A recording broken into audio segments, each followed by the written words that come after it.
जब तक घर वापसी नहीं होगा, सारे बुरखे वाली जब तक भगवा गमछा नहीं पहनेगी, तब तक भारत में तो नफरतवाद नहीं खत्म होगा।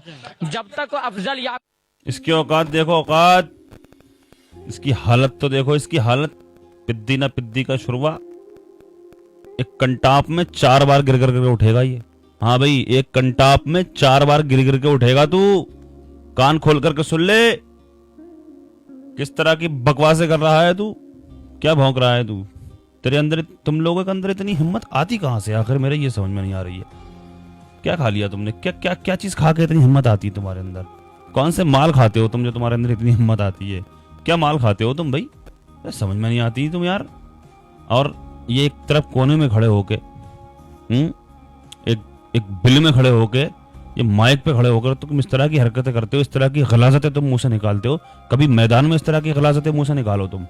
हाँ, किस तरह की बातें, यही बातें अगर कोई मुसलमान अगर कर दे, इसी तरह की बातें अगर कोई गैर मुस्लिम औरतों के लिए, अगर खवातीन के लिए बोल दे अगर इस तरह से, तो शायद उसको जो है लव जिहाद का नाम भी दे दिया जाए, उसको जाने किस किस तरह के नाम दे दी जाए, उसको आतंकवादी जाने क्या क्या बोल दिया जाएगा उसके ऊपर, हो सकता है भाई।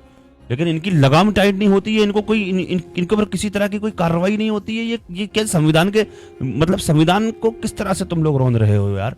ये क्यों ऐसी बातें कर रहे हो? तुम अपने घर संभालो भाई, तुम अपनी औरतों को संभालो ना, तुम अपने घर की बहन बेटियों को संभालो।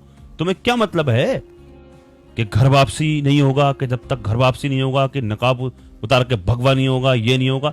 तुम्हें कहां से इस चीज की कौन परमिशन दे देता है तुम्हें इस तरह की बातें करने की? है कौन सा तुम्हें संविधान इस चीज की इजाजत देता है? अपनी जबानों को लगाम दो तुम।